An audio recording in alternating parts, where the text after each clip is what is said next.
हे friends, क्या आपकी life बहुत ही स्ट्रेसफुल बन गई है? क्या आप चाहते हैं कि आपकी लाइफ स्ट्रेस फ्री हो जाए और आपका जो लाइफ एक्सपीरियंस है वो बहुत ही प्लेजेंट हो जाए? क्या आप परेशान हैं कि क्यों आप एक ऑप्टिमम लेवल, पीक लेवल पर परफॉर्म नहीं कर पा रहे? और क्या आप चाहते हैं अपनी हेल्थ और अपनी लाइफ को ऑप्टिमाइज करना? तो फ्रेंड्स, मेरे पास आपके लिए आज एक खुशखबरी है। इस वीडियो में मैं इन्हीं कुछ प्रश्नों के प्रैक्टिकल रिकमेंडेशंस और सॉल्यूशंस आपको बताऊंगा। दोस्तों, हम अपनी माइंड और बॉडी को रिलैक्स कर सकते हैं और वो भी बहुत ही बेसिक और प्रैक्टिकल तरीके से। फ्रेंड्स, आप मेरे साथ इस वीडियो में आखिर तक रहिएगा ताकि आप मुझे खुद को बेहतर समझने का मौका दें। हे फ्रेंड्स, मैं हूँ डॉक्टर स्मिथ और मैं आपको वेलकम करता हूँ to the doctor Smith show.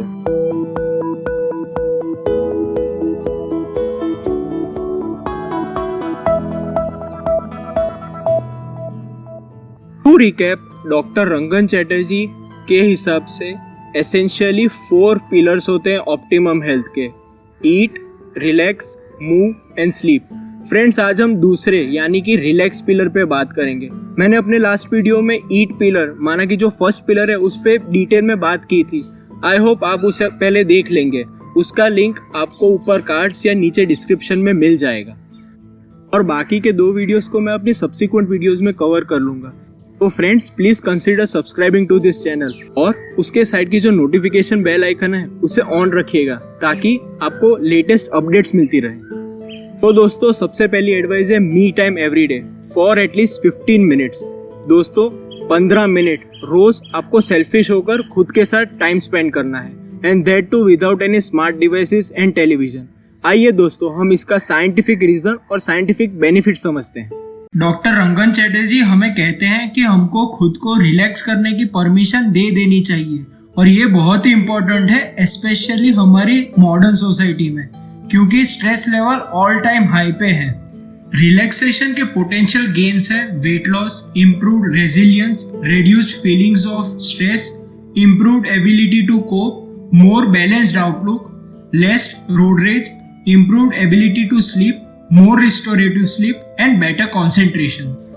Doctor Chatterjee हमें 5 recommendations या एडवाइसेस देते हैं जिन्हें फॉलो कर हम अपने रिलैक्सेशन पिलर है उसे हम लोग मजबूत कर सकते हैं। फर्स्ट है me time every day, second screen free Sabbath, third keep a gratitude journal, fourth practice stillness daily, and fifth reclaim your dining table. आइए दोस्तों, हम इन 5 को डिटेल में समझते हैं। और जब दोस्तों हम लोग स्ट्रेस एक्सपीरियंस करते हैं तो हमारी बॉडी में कॉर्टिकल स्पाइक होता है, माना कि कॉर्टिसोल लेवल्स एकदम से बढ़ जाते हैं। इसका फ्रेंड्स शॉर्ट टर्म में तो उतना नुकसान नहीं होता, पर लॉन्ग टर्म में ये बहुत जानलेवा साबित हो सकता है, क्योंकि इसका नेगेटिव इम्पैक्ट पड़ता है हमारी बॉडी और उसकी फंक्शंस पर। आइए फ्रेंड्स, देखते हैं क्या क्या नेगेटिव इम्पैक्ट्स ये कॉर्टिकल स्पाइक या स्ट्रेसफुल जो कंडीशंस है वो हमारी बॉडी पर लाती है। Cortisol, it's search and it's prevention. दोस्तों, कॉर्टिसोल एक बहुत ही इंपॉर्टेंट हार्मोन होता है। दूसरे हार्मोन्स की तरह हम इसे एक केमिकल मैसेंजर मान सकते हैं। तो जैसे कि हम देख सकते हैं, नॉर्मली सबसे ज्यादा कॉर्टिसोल लेवल सुबह होता है, और जैसे जैसे दिन गुजरता है उसका लेवल कम होता रहता है। सो दोस्तों, हाई कॉर्टिसोल और स्ट्रेस लेवल से डाइजेस्टिव सिस्टम में बहुत गहरा इम्पैक्ट होता है। सबसे पहले तो डाइजेस्टिव सिस्टम हमारी स्विच ऑफ हो जाती है, जिससे फूड प्रोसेसिंग के एब्जॉर्प्शन में प्रॉब्लम्स आती है। इससे हमारे सिस्टम में स्ट्रेन पड़ता है। लॉन्ग टर्म में इससे वेट गेन और स्लीप प्रॉब्लम्स लाइक इंसोम्निया हो सकते हैं, और सबसे इम्पोर्टेंट हमारे इम्यून सिस्टम जो होती है वो एग्जॉस्ट हो जाती है, यानी कि थक जाती है। सो दोस्तों, जैसे ही कॉर्टिसोल हमारी इम्यूनिटी को सप्रेस करता है यानी कि कमजोर बना देता है, तो इससे बॉडी में इन्फ्लामेशन होने के चांसेस बहुत ही ज्यादा बढ़ जाते हैं, which is extreme red alert.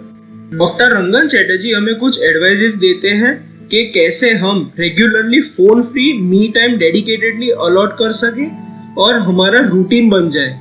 सो दोस्तों, सबसे पहली एडवाइस है टेक अ बाथ, माना कि टेक अ शावर। रिकमेंडेशन ये है कि आप रात को अगर शावर ले तो वो वार्म होना चाहिए, और सुबह आप ले तो वो कोल्ड शावर होना चाहिए। दूसरी एडवाइस है कि आप कोई अपने घर के पास में कोई पार्क है तो उसमें आप वॉक के लिए भी जा सकते हैं। अगर आप स्ट्रेसफुल डे से गुजर रहे हो तो तीसरी बहुत ही इंपॉर्टेंट एडवाइस है कि आप अपनी मनपसंद टी या कॉफी अपने मनपसंद कैफे में जाके पिए। आप सुबह या शाम को ऑफिस के बाद पार्क या गार्डन में एक बेंच में आराम से बैठ सकते हैं। आप अपनी मनपसंद बुक या अपनी मनपसंद मैगजीन भी पढ़ सकते हैं। आपको अगर कोई गाना गाने का शौक हो तो आप वो भी कर सकते हैं, या तो फिर आप कोई गिटार बजाए या कोई भी म्यूजिकल इंस्ट्रूमेंट बजाने का आपको शौक हो तो आप वो भी कर सकते हैं। अगर आपके घर में गार्डन है तो आप गार्डनिंग भी कर सकते हैं। दोस्तों, गार्डनिंग एक बहुत ही अच्छा तरीका है डिस्ट्रेस होने के लिए। ऐसे ही कई लोगों को कुकिंग का शौक होता है, तो वो भी एक अच्छा तरीका हो सकता है डिस्ट्रेस होने के लिए। बाकी कई सारे तरीके हैं दोस्तों, जैसे कि डांस हो गया, योगा हो गया, या तो फिर पेंटिंग हो गया। दोस्तों, आप इनमें से कोई भी तरीका आजमा सकते हैं based upon your passions and hobbies. दोस्तों, नेक्स्ट एडवाइस है स्क्रीन फ्री सैबथ। माना कि आपको वीक में एक दिन, प्रेफरेबली संडे, आपको सारे स्मार्ट डिवाइसेस और डिजिटल डिवाइसेस से स्विच ऑफ हो जाना है, like a mini digital detox. Okay दोस्तों, मुझे पता है ये बहुत ही एक्सट्रीम एडवाइस हो गई, पर आप इसे ग्रेजुअली अप्रोच कर सकते हैं। माना कि फर्स्ट वीक आपको खाली 3-4 घंटे ही मोबाइल या स्मार्टफोन या टेलीविजन यूज करना है, फिर उसके बाद आपको 2 आवर्स करना है, उसके बाद 1 आवर और उसके बाद 30 मिनट्स। और दोस्तों, ऐसे ग्रेजुअल अप्रोच से आप आसानी से एक दिन पूरा डिजिटल डिटॉक्स कर सकते हैं। दोस्तों, मैंने डिजिटल एडिक्शन और स्मार्टफोन एडिक्शन और उसके सॉल्यूशन जो है उसके लिए एक डेडिकेटेड प्लेलिस्ट बनाया है। उसका लिंक आपको ऊपर कार्ड या नीचे डिस्क्रिप्शन में मिल जाएगा। होप आप वो प्लेलिस्ट को भी देखेंगे, वो बहुत ही इंफॉर्मेटिव है। तीसरी एडवाइस है कीप अ ग्रेटिट्यूड जर्नल। आइए दोस्तों, मैं इसे आपको बेहतर समझाता हूँ। डॉक्टर चैटर्जी एडवाइस करते हैं कि हर रात सोने से पहले आप एक जर्नल में लिखें पूरे दिन में आपके साथ क्या क्या अच्छा हुआ और किस किस चीज के लिए आप शुक्रगुजार हैं। आप अपनी जर्नल अपने बेड के साइड में रख सकते हैं। दोस्तों, इट्स प्रूवन कि ये प्रैक्टिस आपको अपने थॉट पैटर्न्स को रीडायरेक्ट करने में हेल्प करती है। इससे आपको सुकून एक्सपीरियंस होता है।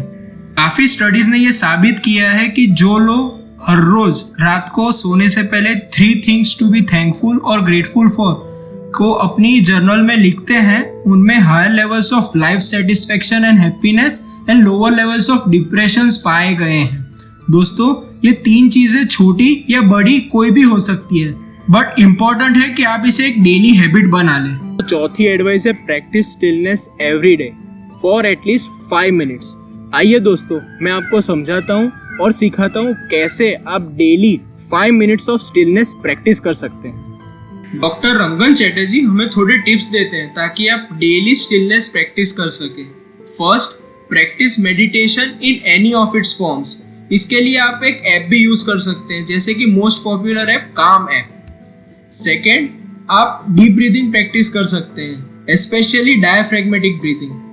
थर्ड, ऑल्टरनेटिव नोज ब्रीदिंग, इसे योग में अनुलोम विलोम भी कहते हैं हम। Fourth, practice 3-4-5 breathing. इसका मतलब 3 seconds inhale, 4 seconds hold and 5 second exhale.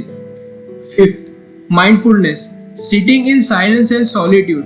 आप अपनी अवेयरनेस को अपने 5 सेंसेस पर कॉन्सेंट्रेट करें। And sixth, mindfully hearing music. आप हेडफोन्स लगाकर अपनी आंख बंद कर म्यूजिक सुन सकते हैं, focusing on the music beats. और डॉक्टर चैटर्जी की आखिरी एडवाइस है रिक्लेम योर डाइनिंग टेबल। इसका मतलब आप रोज एक मील अपने डाइनिंग टेबल पर ही करें। आप यह मील अपने फैमिली, मॉम या डैड किसी के भी साथ कर सकते हैं, पर अगर आपका और उनका टाइम शेड्यूल मैच नहीं होता तो आप यह मील अकेले भी कर सकते हैं। और फ्रेंड्स, इम्पोर्टेंट यहाँ ये है कि आप स्मार्ट डिवाइसेस या टेलीविजन के साथ यह मील ना करें। इसका फ्रेंड्स साइंटिफिक रीजन है जो मैं आपको समझाना चाहूंगा। डॉक्टर चैटर्जी हमें रिकमेंड करते हैं कि आप हर बार खाना डाइनिंग टेबल पर बैठकर ही खाएं। खाना बैठकर खाने से हम अपने पैरासिम्पैथेटिक नर्वस सिस्टम को एक्टिवेट करते हैं, जिससे हम एक रिलैक्सेशन मोड में चले जाते हैं और जो स्ट्रेसफुल फाइट और फ्लाइट मोड होता है उससे हम मुक्त हो जाते हैं। टीवी, स्मार्टफोन के साथ खाना खाने से हम ज्यादा खाना खा लेते हैं और ज्यादा कैलोरीज भी कंज्यूम कर लेते हैं पूरे दिन में। ऑन एन एवरेज लगभग 20 मिनट बाद ब्रेन आपकी बॉडी को आई एम फुल सिग्नल्स देने लगती हैं। ये सिग्नल्स सिर्फ पार्टली डिपेंड करते हैं कि आप कितना आपने ऑलरेडी खाया है। ये information volume of food consume के साथ साथ how much you have seen, smelled और टेस्टेड उससे भी आती है। दोस्तों, आई होप आपको मेरा ये वीडियो और इनिशिएटिव पसंद आया है। तो please support me bye liking and sharing it with your friends and family. और फ्रेंड्स, ये चैनल को सब्सक्राइब करना मत भूलना। Thank you.